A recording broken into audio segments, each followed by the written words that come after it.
দীর্ঘ অপেক্ষার পর তরিকে অবাক করে দিয়ে রাকিব এলো তিথির জন্মদিনে, যেটা তরি ভাবতেও পারেনি। তিথি কেক কাটলো, তারপর যে যার মতো জন্মদিনের এনজয় করতে লাগলো, বা কথা বলতে লাগলো, আড্ডা দিতে ব্যস্ত হয়ে পড়ল। তিথির বাবাও তার বন্ধুদের সাথে আড্ডা দিতে ব্যস্ত।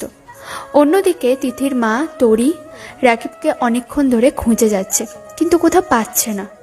অবশেষে ব্যালকনিতে এসে দেখলো রাকিব সেখানে দাঁড়িয়ে স্মোক করছে। তরিকে দেখতে পেয়ে রাকিব চলে যেতে নিলেই তরি রাকিবের হাত ধরে আটকালো। প্লিজ, আজ তো এটা সবটা অভিনয়। তোমাকে, আমার ভালোবাসার মানুষটাকে ওদের হাত থেকে বাঁচাতে অভিনয় করতে হয়েছে আমায়। শেষে আমার সেই দুর্বলতাকেই কাজে লাগিয়ে বাবা আমার বিয়ে ঠিক করে ফেলল। অগত্যা আমায় বিয়েটা করতেই হলো। কোনোভাবে আমি আমার স্বামীকে মেনে নিতে পারিনি। 5 বছর সময় লেগেছিল তিথির বাবার সাথে আমার সম্পর্কটা স্বাভাবিক হতে। তিথির বাবাকে আমি সবটা জানিয়েছিলাম। ও সব সময় ভালো বন্ধু হয়ে আমার পাশে থেকেছে। ক্লাস 3-তে পড়াকালীন হঠাৎ তিথির বাবার এই শহরে বদলি হয়। তারপর তিথির ফাইনাল পরীক্ষার পর এখানে এসে তিথিকে এই স্কুলে ক্লাস 4-এ অ্যাডমিট করালাম।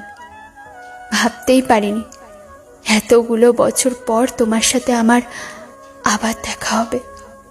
যদি আমি চেয়েছিলাম দেখা হোক। পরে তো আমাকে জানাতে পারতেন না?